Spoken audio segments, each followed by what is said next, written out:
करीब 27 साल का भारतीय जनता पार्टी का वनवास दिल्ली में खत्म हुआ है। इस सबसे अच्छा प्रधानमंत्री कौन? 4 ऑप्शन: अटल बिहारी वाजपेयी, नरेंद्र दामोदर दास मोदी, इंदिरा गांधी, जवाहरलाल नेहरू। दिल्ली का बेस्ट मुख्यमंत्री कौन? मदन लाल खुराना, साहिब सिंह वर्मा, अरविंद केजरीवाल, शीला दीक्षित। प्रधानमंत्री नरेंद्र मोदी को टक्कर देने कोई ऐसा नेता है जो टक्कर दे सकता है? आपके पास 4 ऑप्शन हैं: राहुल गांधी, असदुद्दीन ओवैसी, ममता बनर्जी, अरविंद केजरीवाल। दिल्ली में भारतीय जनता पार्टी के लिए सबसे बड़ा चैलेंज क्या होगा? नमस्कार, मेरा नाम है नीरज शर्मा और आप देख रहे हैं ONOG न्यूज़। ONOG न्यूज़ में सबसे पहले बात दूसरे एपिसोड की, जिसमें हम चर्चा कर रहे हैं नेताजी की दुनिया की।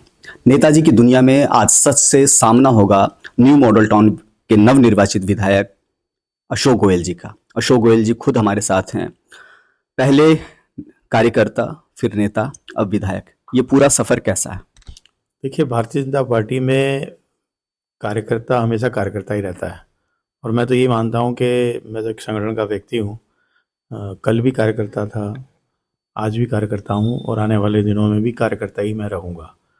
और निश्चित रूप से जो जिम्मेवारी मॉडल टाउन की जनता ने दी है और पार्टी के शीर्ष नेतृत्व ने जो विश्वास किया है, हम लोग मिलकर काम करेंगे और एक कार्यकर्ता बनकर मैं लोगों के बीच सेवा करूँगा। इस इतनी बड़ी जीत आपने हासिल की है, इसका पूरा क्रेडिट किसको आप देंगे?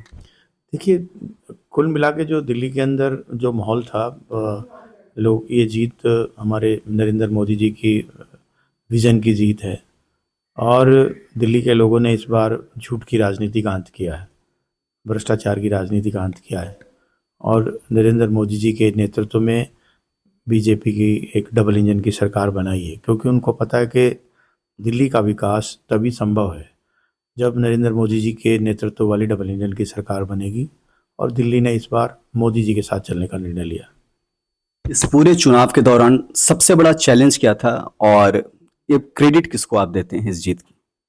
देखिए, जो जीत होती है जब भारतीय जनता पार्टी का संगठन पूरा चुनाव लड़ता है और चाहे वो हमारा शीर्ष नेतृत्व हो, प्रदेश नेतृत्व हो या उसके बाद मैं कहूँ कि हमारे ज़िले का और मंडल का नेतृत्व हो, सब ने दिन रात मिलकर बगैर थके हुए, बगैर सोए हुए जिस जी तोड़ मेहनत करी है, उसका ये परिणाम है।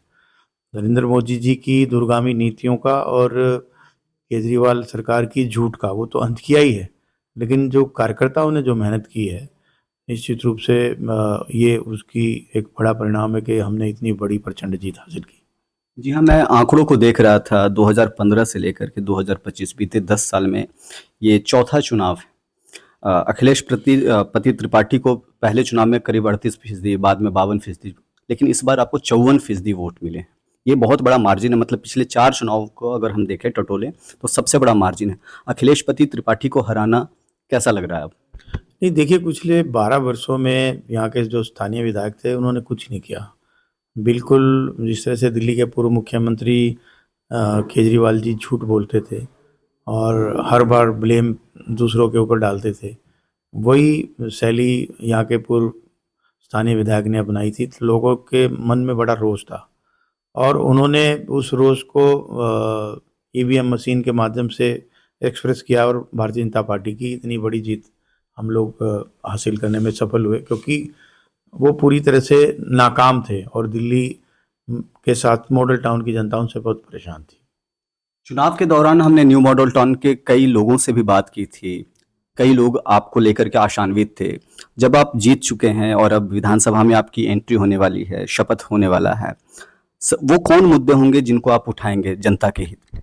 देखिए, जो मॉडल टाउन विधानसभा के जो प्रमुख मुद्दे हैं, बड़े बुनियादी मुद्दे हैं और जिनको लेकर यहाँ की जनता पिछले 12 वर्षों से त्रस्त थी।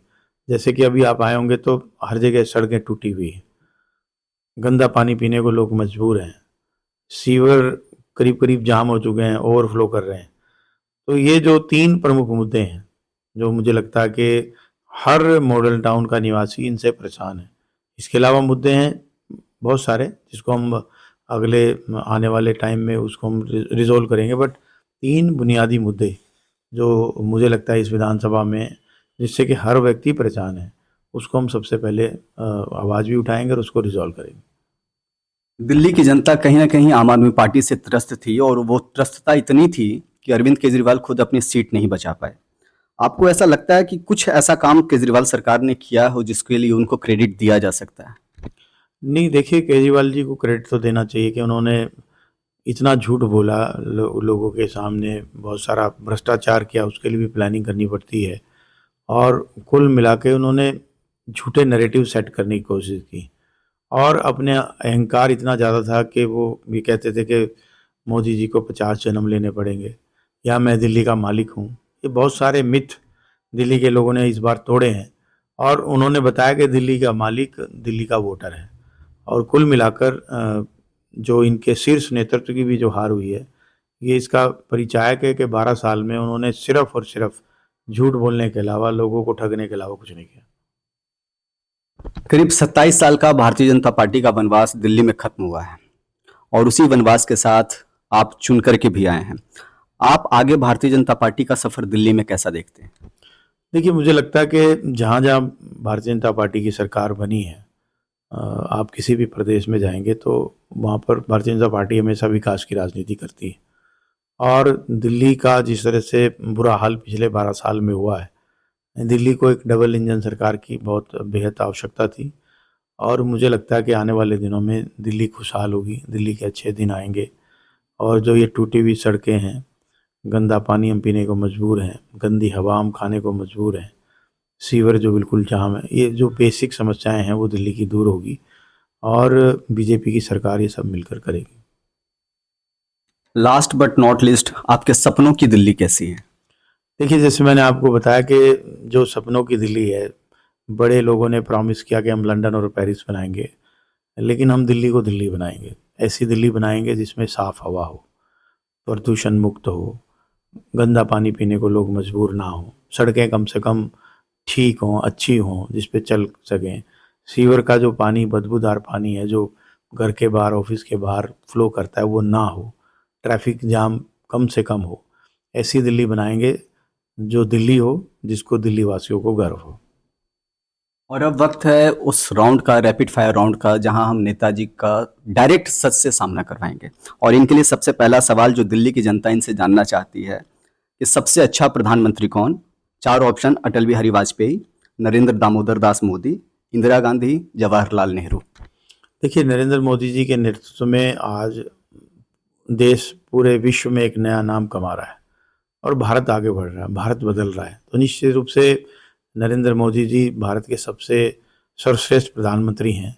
और जिस तरह से भारत ने तरक्की की है, पहली 5 बड़ी अर्थव्यवस्थाओं में नाम भारत का आया है और हर मामले में भारत आगे है, तो सर्वश्रेष्ठ प्रधानमंत्री नरेंद्र मोदी जी हैं। दिल्ली की जनता आपसे यह भी जानना चाहती है कि दिल्ली का बेस्ट मुख्यमंत्री कौन? मदन लाल खुराना, साहिब सिंह वर्मा, अरविंद केजरीवाल, शीला दीक्षित। देखिए, जो भारतीय जनता पार्टी की जब सरकार दिल्ली में थी तो दिल्ली खुशहाल दिल्ली थी और मदन लाल खुराना जी ने दिल्ली के लोगों के लिए, साहिब सिंह वर्मा जी ने दिल्ली के लोगों के लिए बहुत कुछ किया। लेकिन जब से केजरीवाल सरकार आई है, दिल्ली बदहाल हुई है। तो निश्चित रूप से जो बीजेपी के दोनों मुख्यमंत्रियों ने बहुत अच्छा काम किया।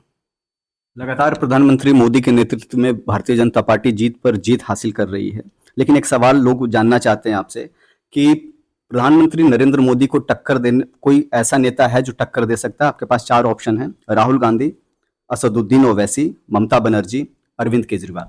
लेकिन नरेंद्र मोदी जी का विकल्प नरेंद्र मोदी ही है, क्योंकि जितना वो काम करते हैं, जो नाम आप ले रहे हैं, उनके आसपास भी नहीं। वो तय है कि उनकी पॉपुलैरिटी के आगे कोई भी नहीं टिक पाता और उनमें एक कला है कि कम से कम जब वो कहते हैं तो लोग सुनते हैं, देश सुनता है। एक अगला सवाल है, दिल्ली में भारतीय जनता पार्टी के लिए सबसे बड़ा चैलेंज क्या होगा? यमुना की सफाई, रोहिंग्या और अवैध बांग्लादेशी, आम आदमी पार्टी का भ्रष्टाचार को खत्म करना, और या फिर संकल्प पत्र के जो वादे हैं उसको पूरा करना? देखिए, जो बीजेपी ने संकल्प लिए हैं वो निश्चित रूप से हम लोग आने वाले समय में सबसे पहले उसको पूरा करेंगे। और जो सबसे बड़ी बात है कि दिल्ली को प्रदूषण मुक्त और साफ पानी दिल्ली के लोगों को मिल सके और सड़कें ठीक हों, ये हमारे पहले चैलेंज है और इसको हम दुरुस्त करेंगे। एक सवाल जो जनता खास तौर से जानना चाहती है वो है केजरीवाल के शीश महल का क्या होगा? क्या भारतीय जनता पार्टी के सीएम वहां रहेंगे या फिर उसको म्यूजियम बनाया जाएगा या फिर उसको केजरीवाल सरकार का भ्रष्टाचार का प्रतीक मान करके उसको धरोहर के तौर पर रखा जाएगा, या फिर उत्तर प्रदेश में जिस तरीके से योगी मॉडल चलता है, बुलडोजर कार्रवाई होती है, क्या इस तरह की कोई कार्रवाई? नहीं, देखिए ये शीश महल जो उनके भ्रष्टाचार का तो प्रतीक है ही है, निश्चित रूप से मुख्यमंत्री का निवास नहीं होगा, बाकी आने वाले समय में हम सब मिलकर सरकार में तय होगा। एक आखिरी सवाल जो पब्लिक आपसे पूछ रही है, और उस सवाल है कि आपकी विधानसभा क्षेत्र में सबसे बड़ी चुनौती आपके लिए क्या है? केजरीवाल सरकार के भ्रष्टाचारी व्यवस्था को खत्म करना, न्यू मॉडल टाउन क्षेत्र को दिल्ली का बेस्ट विधानसभा क्षेत्र बनाना, अतिक्रमण पर कार्रवाई, या फिर कुछ और? नहीं, देखिए जो केजरीवाल सरकार का जो भ्रष्टाचार था वो नीचे तक फैल गया है। ये सबसे पहले तो उसी जो भ्रष्टाचार फैला हुआ उसको ख़त्म करना है, और फिर जो मैंने आपको बुनियादी मुद्दे बताए जो मॉडल टाउन विधानसभा के हैं, जो जिसको लेकर लोग परेशान हैं, उनको ठीक करना, और निश्चित रूप से हम हमारी ये मॉडल टाउन विधानसभा को दिल्ली का मॉडल विधानसभा क्षेत्र बनाएंगे, और जितनी भी समस्याएं हैं उनको समाप्त करेंगे, और दिल्ली में सर्वश्रेष्ठ विधानसभा हमारा प्रयास होगा, इसको हम बनाएंगे। बहुत बहुत धन्यवाद आपका ONOG न्यूज़ ग्रुप से बात करने के लिए। भविष्य के लिए शुभकामनाएं भी अशोक गोयल जी को, ताकि भविष्य में वो ऐसे ही दिन प्रतिदिन आगे बढ़ते रहें और दिल्ली की जनता की सेवा करते रहें। भविष्य के लिए बहुत ढेर सारी शुभकामनाएं, बधाई आपको नई जीत के लिए, बड़ी जीत के लिए, क्योंकि आपने 3 बार के विधायक रहे, त्रिपाठी जी को आपने हराया है, इसके लिए ढेर सारी शुभकामनाएं आपको। आप देख रहे हैं ONOG न्यूज़। अगर आपके मन में भी है कोई सवाल, कोई सुझाव है, तो कृपया कर आप हमसे शेयर कर सकते हैं। धन्यवाद। जय हिंद, जय भारत।